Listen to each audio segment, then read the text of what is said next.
So welcome to our Life in Digital Can Captures podcast. I'm here with Matt Sattel, CRO of OpenX. Thank you, Matt, for joining. I really appreciate it. Yeah, thanks for having me again, right? This is our second second version. No, it's so great to have you on, and I'm really glad that we're in your OpenX apartment here, of course, as well. It's so nice and cool because it's hot as hell outside. Yep. So thank you for having me. Yeah. Well, look, it would be great if you wouldn't mind starting off by introducing yourself and, of course, just telling us a bit about OpenX. Yeah, so Matt Sattel, I am the global CRO of OpenX. I joined about 3.5 years ago with a background more on the demand side. Mm-hmm. And I think what we've focused on at OpenX over the last couple of years since I've joined is really being a very buyer-centric company, which means providing a different level of support, focus on innovation for buyers, because at the end of the day, our job is to get money to the publishers, and the best way we can do that is by having excellent service to our buy side and also being able to create innovative products that differentiate us in market. Fantastic. Well, that's great. And I know you've got a few of the OpenX guys, of course, here in Cannes, and get Cannes regular yourself, I'm sure. How is it all going this year? Good. It feels just as hot this year as it always is. But I think I was talking to somebody, I think it was yesterday, and we were talking about the fact that there's like an openness with people in Cannes to have real, transparent conversations that I don't think people are always willing to have. I'm pretty vocal about the fact that I struggle with like standard panels because I think oftentimes we're not talking about like the real stuff on a panel. Okay. Right? It's kind of the like what's going well, and it rarely gets into like the real deep conversations. And it's really cool that at Cannes that there is just this like openness and willingness to have like there's real conversations of like this needs to get improved, like this is what's not going well. And I think that there's just few events that we all can go to that people have that openness to have that dialogue. Yeah, that's so interesting to hear. Well, can you give us any insights to maybe what topics specifically are being discussed in that? Are there any trends that are coming up? I mean, obviously AI. Of course, I don't think you can have a single conversation. There's a bunch of billboards all around us right now, and I'm sure 50% of them say AI. Absolutely. But I think for my meetings, I think there has been a real focus on the rise of Biddable CTV. Mm-hmm. I think for many years, CTV has been bought in kind of a legacy way, which is buy through PG, buy through P&P deals. Mm-hmm. It's why the new fronts and the upfronts were big for so long. And while I don't think that those are ever going to go away, I do think that there's the ability to shift those to make the new fronts and upfronts more about broadcasters specifically or content creators being able to share what's out there and like allow buyers to make decisions on where they want to how they want to work. But that doesn't mean that the upfronts and the new fronts have to also be the buying mechanism for CTV. So what we've heard a lot is, especially from agencies, that the marketers are actually saying, hey, this is available in biddable strategies. Why are we doing this the same way that we've done it for years? And we want flexibility. And so for us, I think the rise of biddable CTV is really interesting and something that we've been working on since the launch of our product called TV by OpenX. And it's been great to also see how many publishers leaning into it and seeing the unique demand that OpenX is able to drive through unique ways of buying CTV. Yeah, well, that's really, really good to hear then. And so TV by OpenX, is it, right? Yeah. How's that going? How's it sort of rolling out? Great. So TV by OpenX launched officially 2 years ago. And what it basically is we had those conversations with buyers of why aren't you buying more biddable CTV? A lot of it came down to trust and transparency into what is available in CTV. So what we did was we eliminated anything indirect from our CTV supply.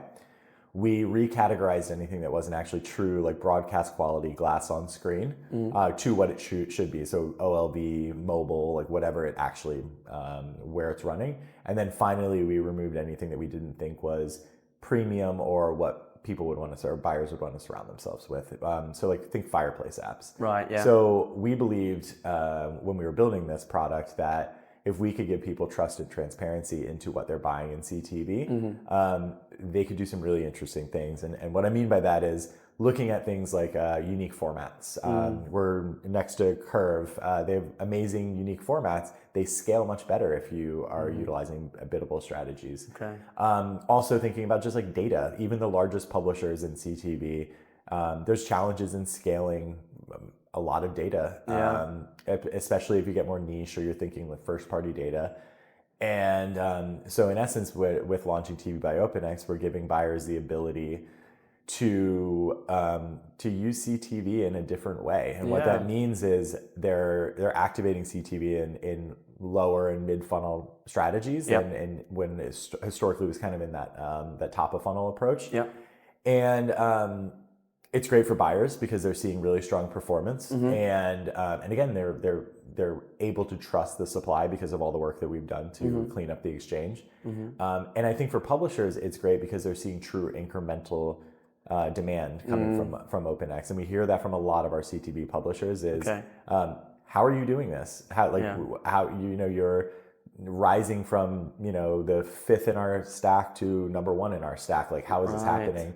And we're talking a lot about new strategies, but also like independent agencies who don't participate in the new front and upfronts are really leaning into TV by OpenX and driving demand to the publishers that are those CTV publishers that need it. Yeah, absolutely. So it sounds like there's more confidence in the brand safety in that side of it that you're building through that.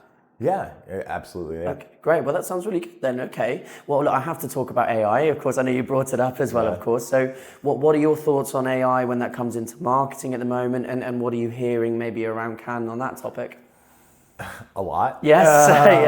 I think from OpenX, we see like multiple different strategies and use cases for AI. And I think for us, there's 2 paths that we've been taking right now.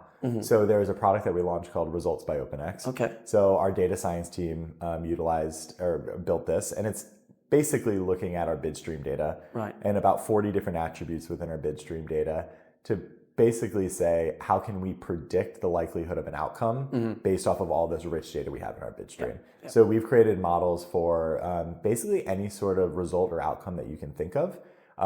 You started with the typical media KPIs like a CPA, things like that.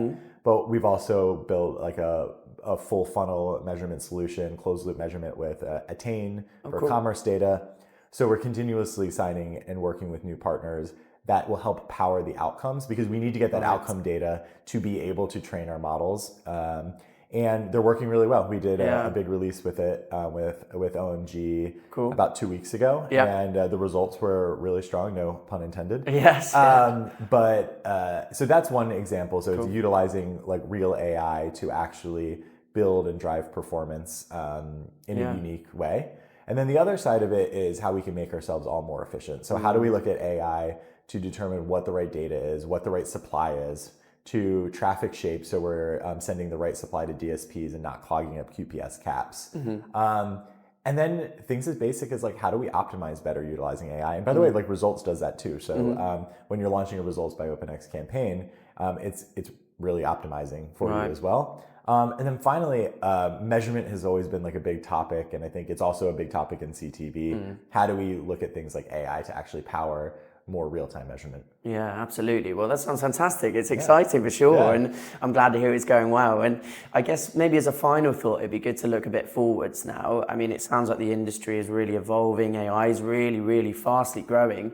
So maybe in 12 months' time, if we're back in this room recording again, what might we be talking about then? What's kind of next?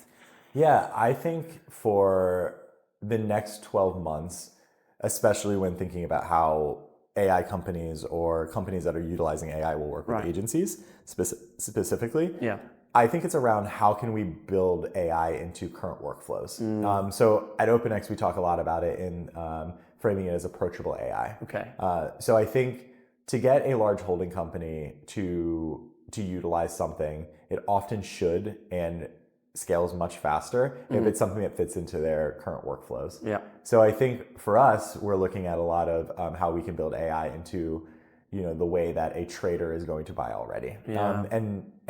Results by OpenX is exactly that. It's activated through a deal ID through a DSP. So while we're bringing AI to the agency, we're not saying you need to do something in a completely different way than you're used to. how does a large holding company create change like that in 12 months? Change meaning like, hey, you're going to buy in a completely different way. I just don't think that's a reasonable expectation.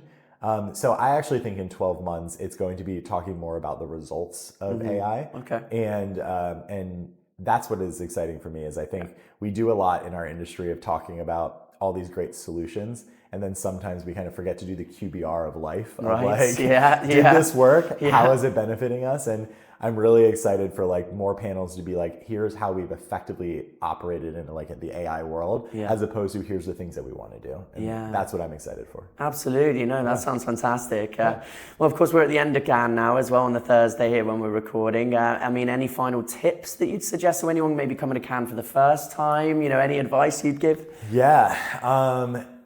There's a couple, I would say, and unintentionally going to tie this back to AI, but I've been using ChatGPT to find my meetings. Amazing, really? Yeah, I had a meeting down at WPP Beach, and I hadn't really like explored the beaches yet, and so I asked ChatGPT like, where is WPP Beach, and it told me where. Or like, hey, where are the events tonight that people are going to be attending? Wow, yeah. And basically, like the way that I mapped out like my entire experience here and like where I needed to go was through ChatGPT. No way. It's created like a pretty efficient process for me. Yeah. And then the other one is it's really hot, and we unfortunately didn't get them this year, but there's these little like spray Avion bottles that you just spray and like mist your face. But one tip that someone gave me a while ago is to put it in an ice bucket for a while, so the water is very cold. And I have not found any of them during this trip, so I should take my own advice and do them next year.